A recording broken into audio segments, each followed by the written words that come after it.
नमस्कार दोस्तों। एमिरेट्स का मार्स मिशन, एमिरेट्स की बात हो रही है, मतलब यूएई की बात हो रही है, यूनाइटेड अरब एमिरेट्स।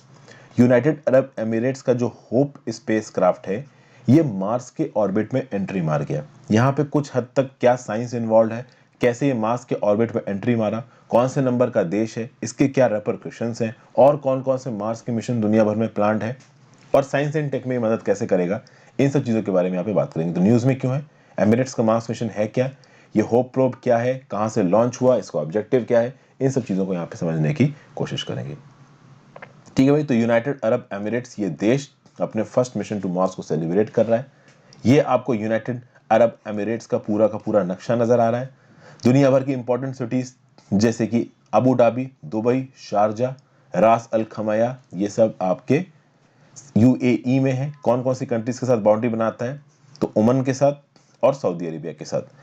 पास में दो और कंट्रीज है इसकी, एक है डोहा, डोहा मतलब कतर की कैपिटल, कतर है, और थोड़ा आगे चले जाइए तो बहरीन भी पास में, पर्शियन गल्फ में पड़ता है ये आपका यूएई। और इसके पास से क्या निकलता है, स्ट्रेट ऑफ हॉर्मुज निकलता है। Straight of Hormuz gulf of Oman को पर्शियन गल्फ के साथ कनेक्ट करता है। तो बहुत ही इंपॉर्टेंट स्ट्रेटेजिक इलाका है, क्योंकि इस इलाके से बहुत सारा ऑयल और गैस निकल के इंडियन ओशन में जाता है और फिर पूरी दुनिया भर में एक्सपोर्ट होता है। तो यूएई की कंट्री का एक प्रोब जिसका नाम है होप, वो रिसेंटली मार्स के ऑर्बिट में एंट्री कर गया। मार्स के ऑर्बिट में एंट्री करना काफी मुश्किल है। ठीक है, बहुत सारे लोगों ने कोशिश की है, बहुत सारे मिशन फेल हुए हैं। इंडिया का दूसरा मार्स मिशन फेल हो चुका है, पहला सक्सेसफुल था। अगर आप देखो तो इससे पहले यानी यूएई से पहले कौन कौन है सक्सेसफुल मार्स के ऑर्बिट तक पहुंचने में या अपने स्पेसक्राफ्ट को मार्स के ऑर्बिट तक पहुंचाने में, तो यूएसए सक्सेसफुल हुआ है, सोवियत यूनियन हुआ है, यूरोप हुआ है, और चौथा है आपका इंडिया। 7 महीने पहले अर्थ से निकला था ये होप, और फाइनली ये मार्स की ग्रेविटी में एंट्री मार गया। अब मार्स के एटमॉस्फेयर को स्टडी करेगा यूएई। कैसे स्टडी करेगा, 3 इंस्ट्रूमेंट्स के थ्रू स्टडी करेगा। ये 3 इंस्ट्रूमेंट्स इस बात को देखेंगे कि कैसे हाइड्रोजन और ऑक्सीजन के जो एटम्स हैं वो एक दूसरे के साथ मार्स के एटमॉस्फेयर में रिएक्ट कर सकते हैं। एक दूसरे के साथ रिएक्ट करने का मतलब है, जैसे कि फॉर एग्जांपल हमारे देश में पानी या दुनिया भर में पानी, अभी पानी क्या है, H2O, यानी हाइड्रोजन और ऑक्सीजन के एटम्स ने मिलकर ही तो बनाया पानी। लेकिन ये हाइड्रोजन और ऑक्सीजन के एटम्स आपस में किस प्रकार से रिएक्ट कर रहे हैं मार्स के एटमॉस्फेयर में, इसको चेक करेंगे ये 3 इंस्ट्रूमेंट्स जो कि इस होप प्रोब के थ्रू मार्स पे गए हैं। और फिर कुछ कुछ समय पे Hope spectacular high resolution full disk images Mars की इंडिया मतलब अर्थ पे भेजता रहेगा। अगर आप बात करो तो होप मार्स पे गया है 27 मिनट में 1,20,000 किलोमीटर प्रति आवर की स्पीड से। समझिए, इस होप प्रोब पे 6 थ्रस्टर्स लगे थे और इन 6 थ्रस्टर्स ने 27 मिनट की तेज स्पीड पे इस मार्स को अर्थ के ऑर्बिट से मार्स के ऑर्बिट में भेजा।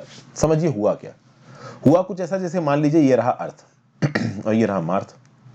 अभी अर्थ के ऑर्बिट के चारों तरफ ये होप प्रोब घूम रहा है, ये मार्स का ऑर्बिट है। अब मान लीजिए ये होप प्रोब अर्थ के ऑर्बिट से यहां शुरू हुआ और फाइनली यहां पहुंचा।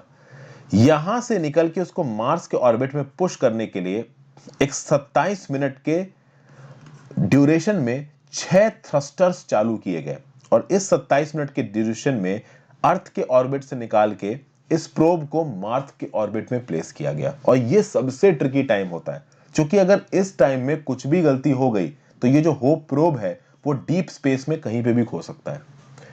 एक पर्टिकुलर सैटेलाइट किसी भी पर्टिकुलर चैनल की ऑर्बिट में रहेगा, उसके लिए कुछ एक पर्टिकुलर डिस्टेंस और कुछ पर्टिकुलर ओरिएंटेशन के साथ उस स्पेस प्रोब का मूव करना जरूरी है। लेकिन आप यहां पे एक प्लेनेट के ऑर्बिट से निकाल के उसको दूसरे प्लेनेट में इंजेक्ट कर रहे हो, और ये काफी मुश्किल काम है। और इस मुश्किल काम में सक्सेस पाना काफी मुश्किल होता है। जो हमारा सेकंड मार्स मिशन है वो इसीलिए फेल हुआ है, क्योंकि हम ऑर्बिट टू ऑर्बिट चेंज उतनी अच्छी तरीके से नहीं कर पाए। पहला तो हमने कर लिया, दूसरा फेल हो गया हमारा। समझ गया आप बात को। और ये जो ऑर्बिट टू ऑर्बिट चेंज हुए थे इसके लिए थ्रस्टर्स काम कर रहे थे। उस समय पे रिस्पेक्टिवली स्पीड क्या थी होप प्रोब की, 1,20,000 किलोमीटर प्रति आवर, और 27 मिनट्स के लिए ऑर्बिट चेंज करने में लगा। और अगर कुछ भी गड़बड़ हो जाती तो डीपर स्पेस में इस टाइम पीरियड में होप प्रोब खो जाता। जब ये सब कुछ हो रहा था ना, तो रियल टाइम में अर्थ पे इंफॉर्मेशन 11 मिनट्स बाद पहुंच रही थी।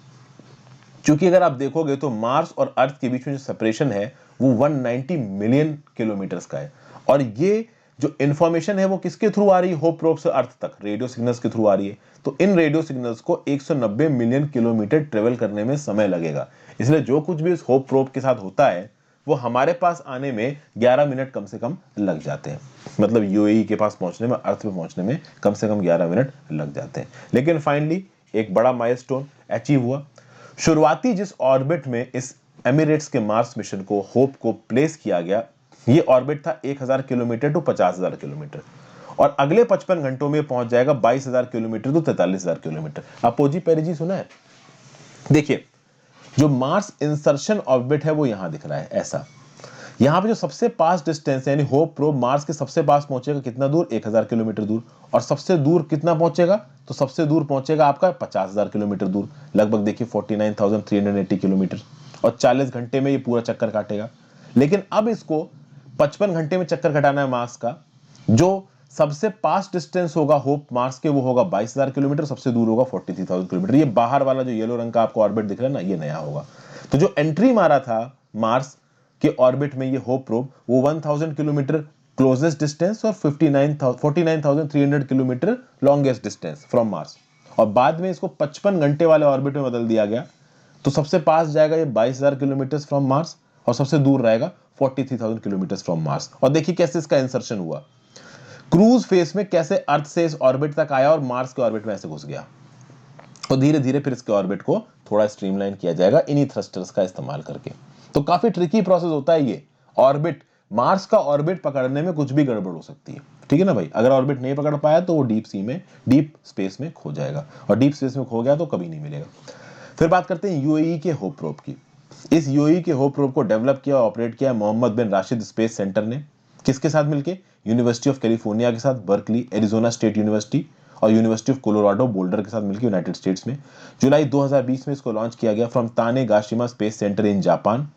कौन से रॉकेट पे लॉन्च किया गया? तो मित्सुबिशी हेवी इंडस्ट्रीज का H2A रॉकेट पे इसको लॉन्च किया गया, और H2A रॉकेट का 45th लॉन्च था। इस पे 3 इंस्ट्रूमेंट्स हैं, जिसमें एक हाई रेजोल्यूशन कैमरा है और एक स्पेक्ट्रोमीटर है। मार्शियन क्लाइमेट डायनेमिक्स को स्टडी करेगा ये होप प्रोब, और ये बताएगा कि क्यों जो मार्स का एटमॉस्फेयर है वो डीके कर रहा है। मार्स का एटमॉस्फेयर डीके करने का मतलब क्या है कि मार्स के एटमॉस्फेयर में जो भी हाइड्रोजन है और ऑक्सीजन है वो धीरे धीरे मार्स के एटमॉस्फेयर से निकल के स्पेस में खो रहा है। इसको बोला जाता है डीकेइंग ऑफ मार्स एटमॉस्फेयर। तो ये मार्स के एटमॉस्फेयर का डीके क्यों हो रहा है, ये होप प्रोब स्टडी करेगा। यूएई का चौथा स्पेस मिशन है ये। पहला इंटरप्लैनेटरी मिशन है, चूंकि अर्थ प्लैनेट से मार्स प्लैनेट पे कोई मिशन भेजा जा रहा है। इससे पहले 3 जो मिशन हैं वो अर्थ ऑब्जर्वेशन सैटेलाइट्स के थे। ओवरऑल इस होप प्रोब मिशन की लाइफ कितनी है, तो 1 मार्शियन ईयर है, यानी लगभग 687 डेज ऑन अर्थ तक ये पूरा 1 मार्शियन ईयर घूमता रहेगा ये होप प्रोब मार्स के चारों तरफ, और उसके बाद ये ऑब्सोल्यूट हो जाएगा, तो स्पेस डेब्रिस में चला जाएगा, बेकार हो जाएगा। ठीक है भाई। तो मार्स को जाने वाले अर्थ से ये एक अकेला होप प्रोब नहीं था। जुलाई में 2 और कंट्रीज ने मार्स में अपने स्पेसक्राफ्ट को भेजा है यूएई के अलावा। एक है चाइना का तियानवेन-1 ड्यूल ऑर्बिटर रोवर, और एक है नासा का परसिवरेंस। चाइना का जो तियानवेन ड्यूल ऑर्बिटर राइवर है ये मोस्ट प्रॉब्ली फरवरी 10 को पहुंचेगा ऐसा बोला जा रहा है, और परसिवरेंस पहुंचेगा फरवरी 18 को। अभी इसके रिलेटेड न्यूज कुछ दिन में आ ही जाएगी, ठीक है, कि पहुंचा या नहीं पहुंचा। तो जैसा कि मैंने बताया, होप प्रोब का प्राइमरी ऑब्जेक्टिव है मार्शियन वेदर डायनेमिक्स को स्टडी करना। मार्शियन वेदर के लोअर एटमॉस्फेयर और अपर एटमॉस्फेयर दोनों को स्टडी करेगा ये होप प्रोब, और ये देखेगा कि भाई मार्स के लोअर एटमॉस्फेयर से ये हाइड्रोजन और ऑक्सीजन एस्केप करके अपर एटमॉस्फेयर में जाके स्पेस में क्यों चले जा रहे हैं। तो क्यों हाइड्रोजन और ऑक्सीजन लीक हो रहा है मार्स के एटमॉस्फेयर से स्पेस में, इस चीज को स्टडी करेगा। और अगले 2 महीने में ये जो होप प्रोब है ये स्पेसक्राफ्ट 20 किलोमीटर बाई 43,000 किलोमीटर के ऑर्बिट में चला जाएगा। यानी सबसे जो पास होगा ये मार्स के, ये 20 से 22,000 किलोमीटर पास होगा, और सबसे जो दूर होगा वो 43,000 किलोमीटर दूर होगा। और अगले 2 सालों तक, मतलब ऑन अर्थ 2 साल, मार्शियल ईयर्स 1 साल, जैसा बताया ना 687 डेज, तो हमारे यहाँ पे तो 1 साल 365 दिन ही है ना, तो यहाँ पे दुगने लगभग 2 साल, अर्थ के लगभग 2 साल, मार्स का लगभग 1 साल।